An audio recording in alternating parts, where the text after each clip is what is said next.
ချစ်တော်တပါမိတ်ဆွေညီကိုမောင်နှမများမင်္ဂလာပါလို့ခရစ်တော်၏နာမဖြင့်နှုတ်ခွန်းဆက်တာပါတယ်ဒီကနေ့မှာတော့ဖြစ်ရင်နေဟမိမတ်စာအခန်းကြီး73အပိုင်ငယ်30ကနေကျွန်တော်14လောက်မှာအမှုတော်ဆောင်လေဝိသားတချင်းတွေတို့သည်အသီးသီးမိမိတို့လေယာတို့ပြေးသွားကြသည်ကိုငါထောက်၍သူတို့ခန့်အပ်သောစားစရာရိတ်ခါကိုမခံမရကြောင်းကိုငါရိပ်မိလက်ဘုရားသခင်အိမ်တော်ကိုအဘဲကြောင့်စွန့်ပစ်ကြသည်ဟုမင်းတို့ကိုအပြစ်တင်၍လေဝိသားတို့ကိုစုဝေးစေပြီးမှသူတို့နေရာ၌ခန့်ထားပြန်၏နေဟမိကြီးရတဲ့ကိုဂျေရုရှလင်ကိုအခိုက်အတန့်ခဏပြန်ရောက်တဲ့အချိန်သူမြင်ရတဲ့မြင်ကွင်းကဗိမာန်တော်မှာဖျားရဲ့အမှုတော်ဆောင်တွေလေဝိသားတွေတချင်းတွေကမတွေ့ဘူးဘယ်ရောက်နေသလဲမင်းတွေကိုမေးတဲ့အခါမှာမင်းတွေကသူတို့လေယာကိုင်းကျွန်းဘက်ကိုအသီးသီးပြန်ရောက်သွားတယ်ဘာကြောင့်လဲဆေဖို့မလားလို့စံနေစီတွေမလားလို့အဲ့ချိန်မှာနေဟမိကြီးကတကယ်ကိုမင်းတွေကိုအပြစ်တင်ပြီးတော့ဘာကြောင့်အဲ့ဒါလိုဖြစ်ရတာတော့ပြန်ခေါ်ကြည့်အဲ့ဒီအချိန်မှာလေဝိသားတွေကိုပြန်လဲစုယုံပြီးတော့မှခေါ်လာစပည့်ရည်တွေစံနေစီတွေဆေဖို့တွေပဏ္ဍန်တိုက်တဲ့ပြန်လဲယူဆောင်လာကြတယ်ပြန်လဲနိုးစော်ခြင်းခံရတဲ့အခါမှာဣတိလတွေမျိုးပြန်လဲပြီးတော့မှ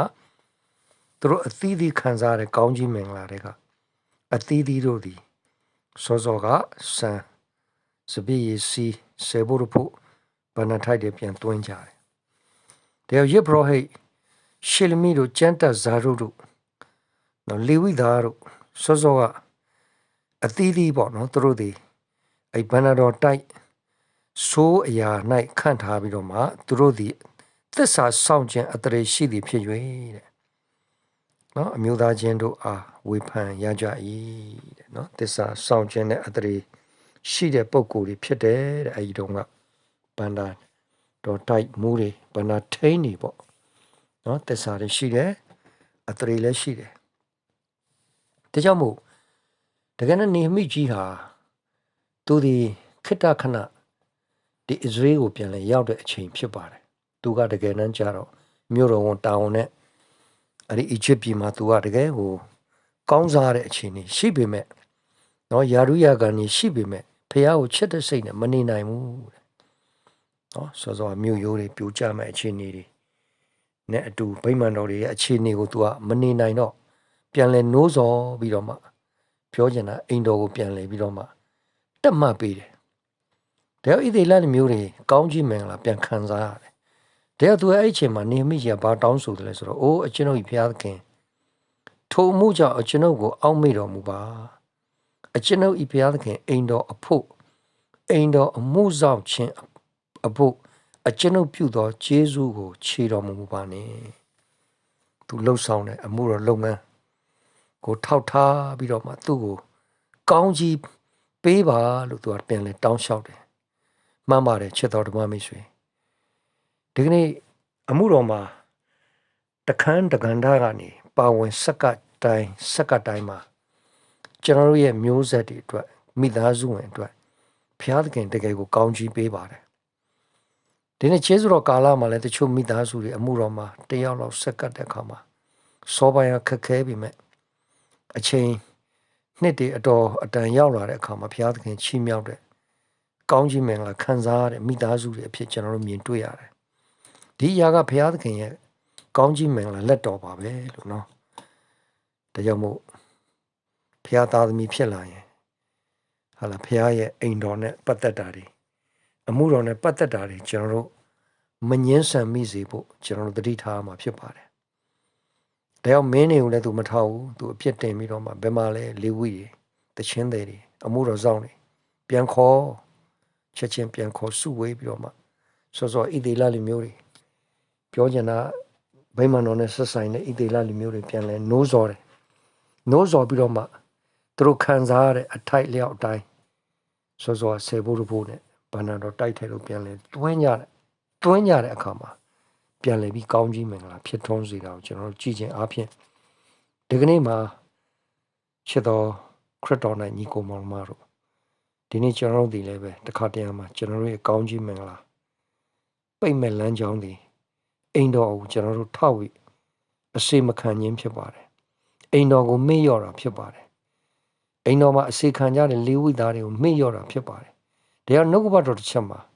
သင်ဒီလောကမှာအသက်ရှင်ကာလပတ်လုံးလေဝိတို့ကိုလေဝိသားတွေကိုမမေ့လျော့မိအကြောင်းသတိပြုပါလို့ပြောပါတယ်ပြောကြတဲ့ဘုရားရဲ့အမှုတော်ဆောင်တွေသင်အုပ်တွေပေါ့အားလုံးပေါ့ဒီနေ့ဘုရားရဲ့အမှုတော်ဆောင်တွေကိုမမေ့နဲ့နော်ဒီအပေါ်မှာကောင်းကြီးမင်္ဂလာရှိတယ်လို့ပြောတာဖြစ်ပါတယ်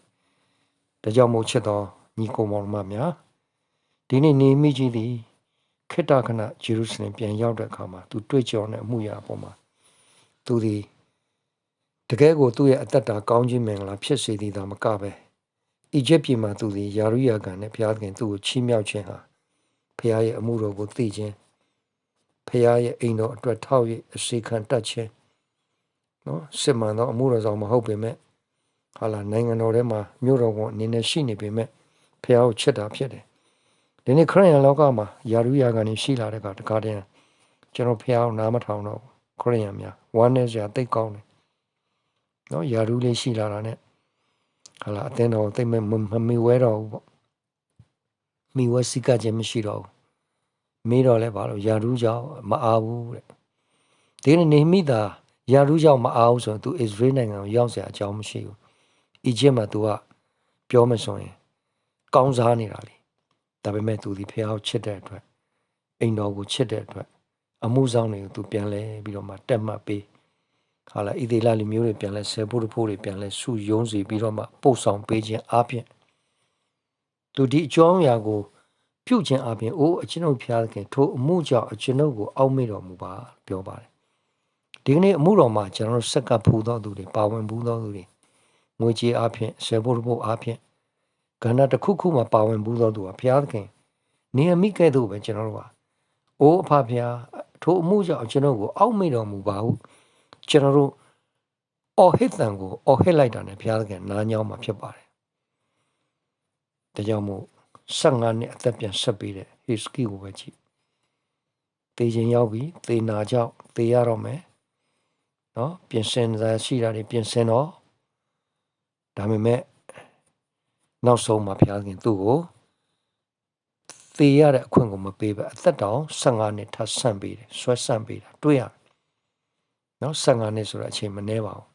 10စုနဲ့2ခုနေပါလေဒါကြောင့်ဒီနေ့မှာခြေတော်ဓမ္မမိတ်ဆွေ